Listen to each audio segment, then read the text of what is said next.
الله الرحمن الرحيم. الحمد لله حمدا كثيرا طيبا مباركا فيه كما يحب ربنا ويرضاه.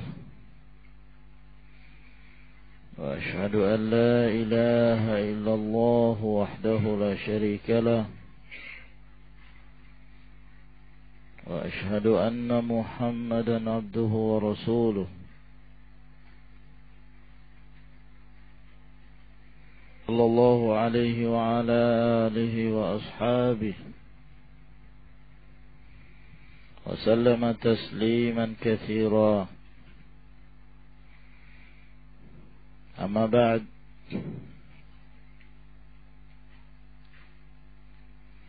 قال شيخ الإسلام المجدد محمد بن عبد الوهاب النجدي رحمه الله تعالى في كتابه كتاب التوحيد الذي هو حق الله على العبيد، باب قول الله تعالى: Allah Azza wa Jalla berfirman, innaka la tahdi man ahbabta walakin Allah yahdi man yasha. Beliau rahimahullahu ta'ala menyebutkan bab ini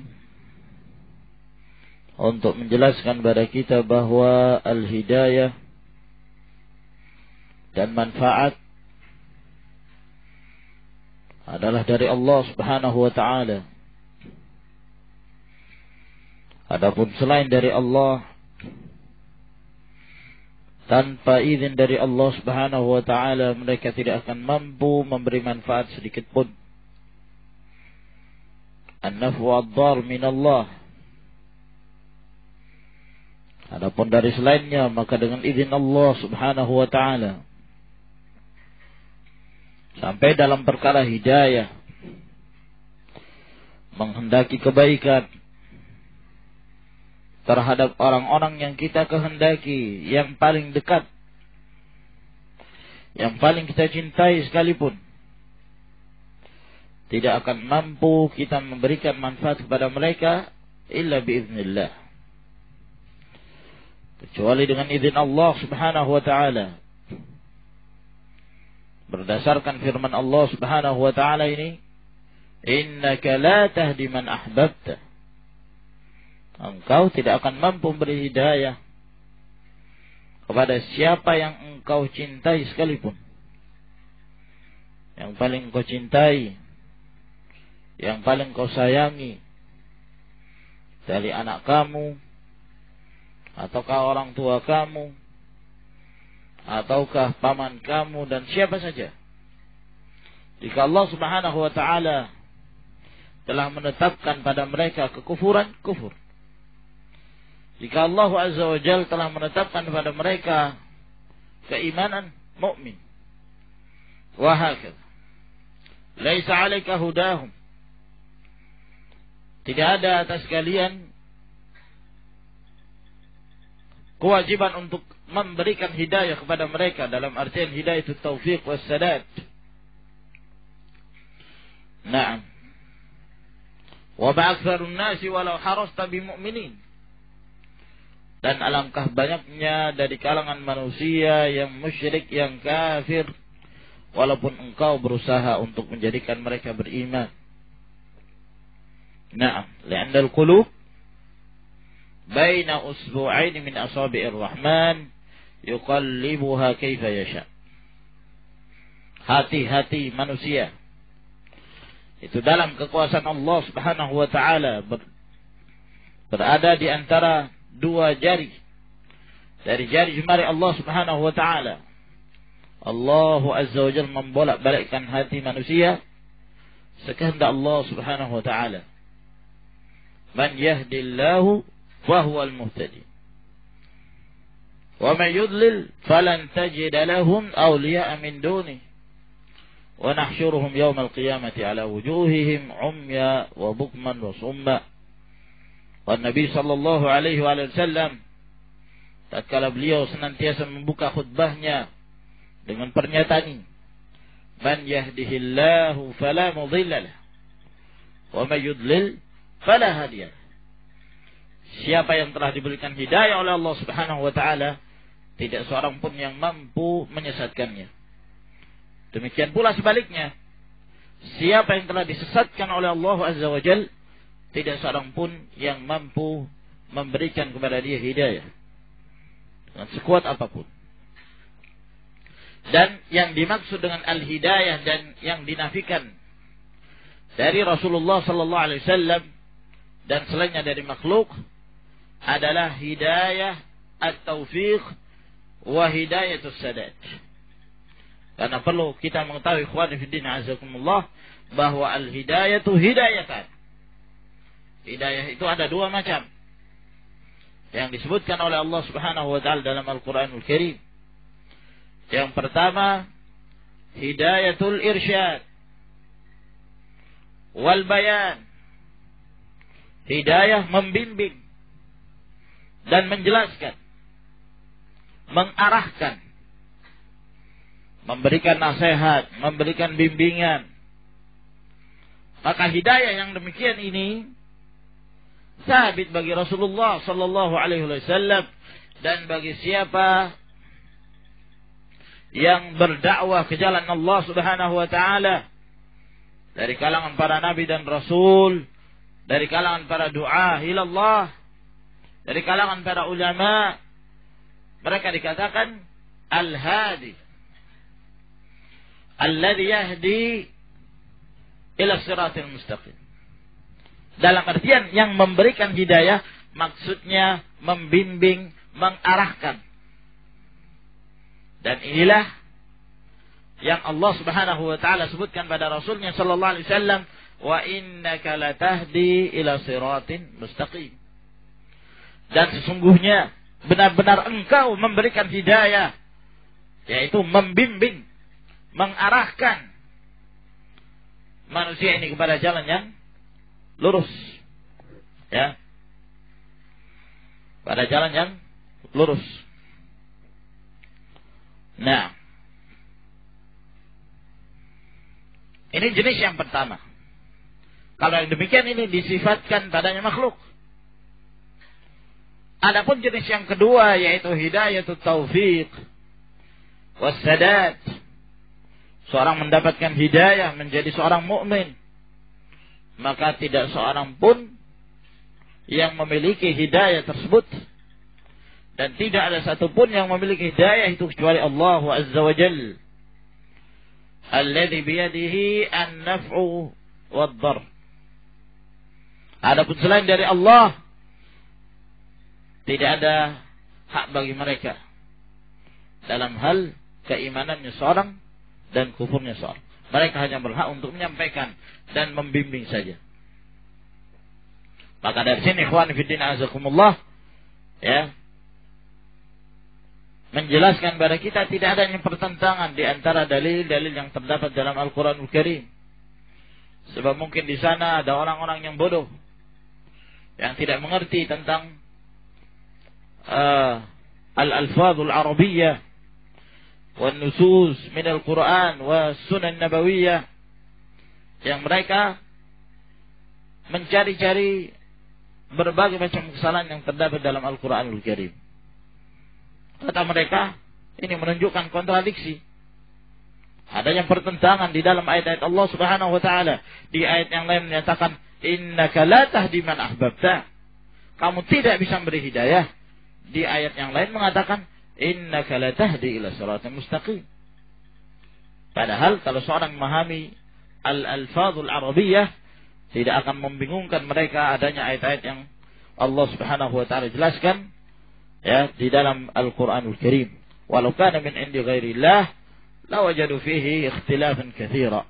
Kalau sekiranya itu datang dari selain Allah Subhanahu wa taala, tentunya akan terdapat perselisihan yang banyak. Akan tetapi ini semua seluruhnya berasal dari wahyu yang satu, yaitu Allah Subhanahu wa taala. Qala al-muallif rahimahullah wa fi sahih. Dan di dalam as-sahih, yakni sahih al-Bukhari wa Muslim. An Ibn al-Musayyib an abihi ay al-Musayyib bin Hazn. Qala kata beliau radhiyallahu ta'ala anhu, lamma hadarat Aba Talibin al-wafatu, tatkala telah hadir kepada Abu Talib kematian, yakni Abu Talib paman Nabi sallallahu alaihi wasallam mendekati kematiannya. Ja'ahu Rasulullah sallallahu alaihi wa ala alihi wasallam, lalu datanglah Rasulullah sallallahu alaihi wa ala alihi wasallam kepada Abu Talib yang dalam keadaan sakit. Wa indahu Abdullah ibn Umayyah wa Abu Jahlin. Sedangkan di sisi Abu Talib sudah muncul dua orang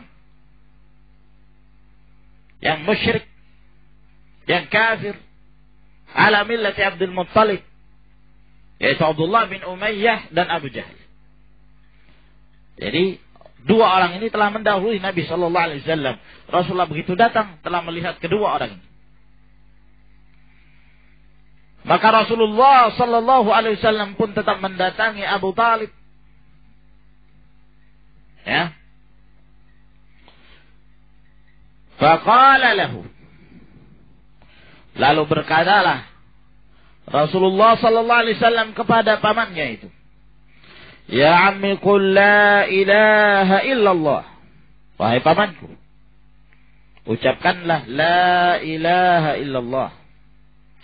Kalimatan uhaju laka biha indallah.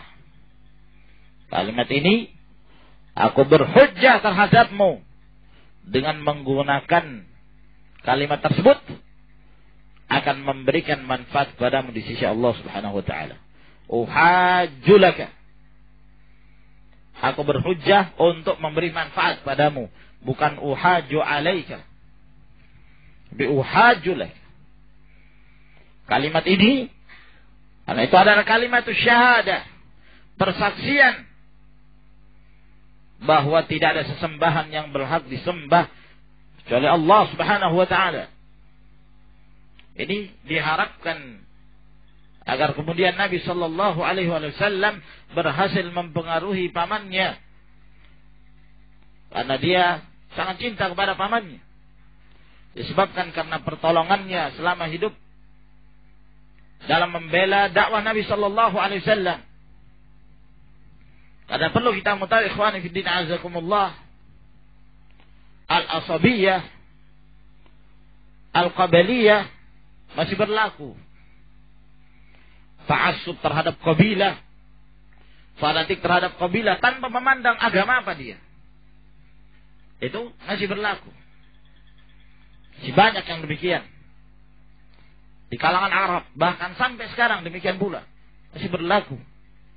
Ya, nah, mereka membela mati-matian pada seorang disebabkan karena orang tersebut berasal dari satu kabilah dengan dia, tanpa memandang agama apa dia, tanpa memandang apa fikrahnya, apa manhajnya, apakah dia Syiah atau Sunnah. Nah, demikian pula Abu Talib, karena yang mengaku sebagai nabi yaitu Rasulullah sallallahu alaihi wasallam, ya, adalah dari keluarganya, bahkan anak saudaranya. Maka dia pun berusaha untuk membela dari berbagai macam tekanan-tekanan dari kafir Quraisy untuk membunuh Nabi sallallahu alaihi wasallam. Maka Rasulullah alaihi salatu wassalam senantiasa mendapatkan perlindungan dari Abu Talib selama dia masih hidup. Dan perlindungan tersebut tidaklah menyebabkan Abu Talib mukmin, tidaklah menyebabkan Abu Talib masuk ke dalam Islam. Jikalau Abu Talib seorang muslim, tentunya dia akan mengamalkan apa-apa yang diperintahkan oleh Nabi Sallallahu Alaihi Wasallam. Nah, dan telah dijauhi oleh orang-orang kafir Quraisy. Tapi tatkala ketika dia hendak mati pun tetap didatangi oleh Abdullah bin Umayyah, Abu Jahal, agar kemudian mengharapkan kematian Abu Talib ala millati Abdul Muttalib. Nah, ketika Rasulullah Sallallahu Alaihi Wasallam datang, ternyata Abu Talib telah ditemani oleh dua orang kafir Quraisy. Di sini menunjukkan, ya, betapa madharatnya seorang yang bersahabah dengan orang-orang yang jelek, dengan orang-orang yang buruk. Anil mar'i fala tas'al wa sal an qarini fa kullu qarinin bil muqaran yaqtadi. Tentang seorang, jangan kamu tanya siapa dia, tanya siapa temannya, karena setiap orang akan selalu mengikuti temannya. Kata Nabi sallallahu alaihi wasallam dalam riwayat Ashabus Sunan dari hadis Abi Hurairah, al-mar'u ala dini khalilih falyanzur ahadukum man yukhalil. Agama itu tergantung dari agama temannya. Maka hendaklah salah seorang kalian memperhatikan, ya, dengan siapa dia berteman, siapa yang dia jadikan sebagai teman akrab, teman setia, yang menjadi teman dekatnya. Karena itulah agamanya. Dia akan menjadi baik apabila temannya tersebut baik, yang senantiasa mengantarkan dia kepada ketakwaan kepada Allah Subhanahu wa ta'ala. Maka Rasulullah sallallahu alaihi wasallam selalu berusaha mempengaruhi Abu Talib agar mati di atas kalimat thayyibah, kalimat la ilaha illallah. Sehingga kalimat itu akan dijadikan hujjah oleh beliau untuk memberikan manfaat kepada pamannya di hadapan Allah. Faqala lahu, namun keduanya dari syaitan Quraisy mengatakan pada Abu Talib, atarghabu an millati Abdul Muttalib, apakah engkau membenci agamanya, ajarannya Abdul Muttalib? Ajarannya Abdul Muttalib adalah syirku billah, syirik kepada Allah Subhanahu wa ta'ala, menyekutukan Allah Azza wa Jalla.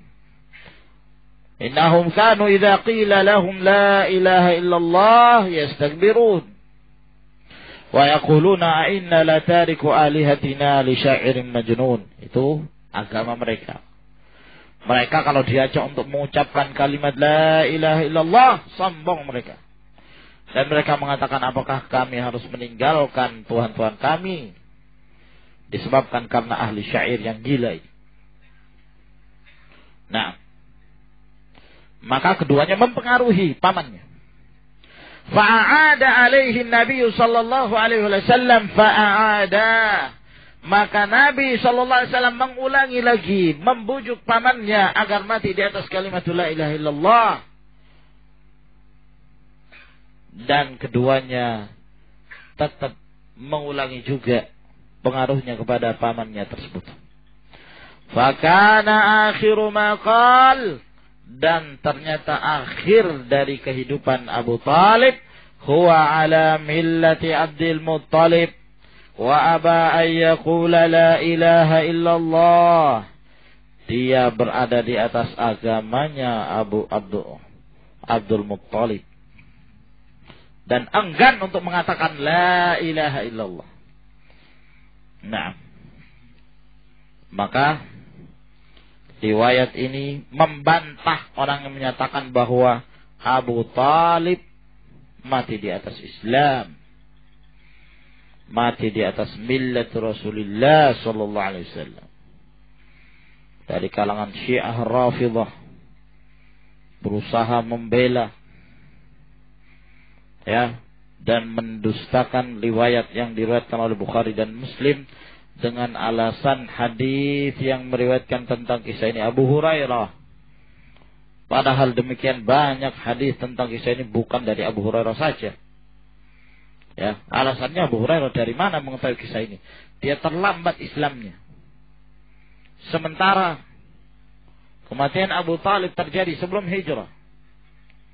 Dan Abu Hurairah masuk Islam jauh setelah hijrahnya Nabi sallallahu alaihi wasallam. Tapi bukan hanya Abu Hurairah meriwayatkan hadis ini. Dan mursal sahabi, ya, tatkala mereka meriwayatkan satu hadis, mereka terkadang tidak menyebutkan hadisnya sahabi yang di atasnya, yang mereka mengambil dua jarinya, karena mereka tidak pernah berdusta. Tidak satupun dari mereka yang saling mendustakan terhadap yang lain. Terlebih itu adalah sabda Nabi sallallahu alaihi wasallam. Nah, wa aba yaqula la ilaha illallah, enggan untuk menyatakan la ilaha illallah. Akhirnya dia pun mati. Mati di atas agamanya Abdul Muttalib. Oleh karena itu Nabi sallallahu alaihi wasallam tatkala mengetahui kematian Abu Talib dan tidak mengucapkan kalimat la ilaha illallah, faqala Nabi sallallahu alaihi wasallam, maka Nabi sallallahu alaihi wasallam pun mengatakan, la astaghfiranna laka ma lam unha anka. Aku akan memintakan ampun kepadamu selama aku tidak dicegah, selama aku tidak dilarang. Istighfar padahal dia musyrik, ya kan? Mati di atas kekufuran. Dan ini Allah Subhanahu wa taala telah pernah pula menegur Ibrahim Khalilullah alaihi salam. Tatkala Ibrahim alaihissalam hendak memintakan ampun kepada Allah Subhanahu wa taala tentang ayahnya yang mati dalam keadaan kafir. Ya. Fa anzalallahu azza wa jalla, maka Allah azza wa jalla menurunkan firman-Nya, "Ma kana lin-nabiy walladzina amanu ay yastaghfiru lil musyrikin." Tidaklah sepantasnya bagi Nabi dan orang-orang yang beriman untuk beristighfar, memintakan ampun untuk kaum musyrikin, walau kanu uli qurba min ba'di ma tabayyana lahum annahum ashabul jahim, walaupun mereka itu kerabat siapapun. Ini menunjukkan tidak bolehnya seseorang memintakan ampun kepada kafir, kepada musyrik, tidak boleh. Ya, pemahamannya berarti kita boleh memintakan ampun selama seseorang itu muslim dan mati di atas keislamannya. Boleh mendoakan maghfirah selama dia muslim. Wa anzalallahu fi Abi Talib, dan Allah Subhanahu wa taala menurunkan firman-Nya tentang Abu Talib, innaka la tahdi man ahbabta. Sesungguhnya engkau tidaklah mampu memberikan hidayah kepada orang kau cintai. Walakinnallaha yahdi man yasha. Akan tetapi Allah Subhanahu wa taala lah yang memberikan hidayah kepada siapa yang dikehendaki oleh Allah Subhanahu wa taala. Ya. Nah. Wallahu a'lam bishawab. Ila huna ikhwan. Tafaddalu hafizakumullah.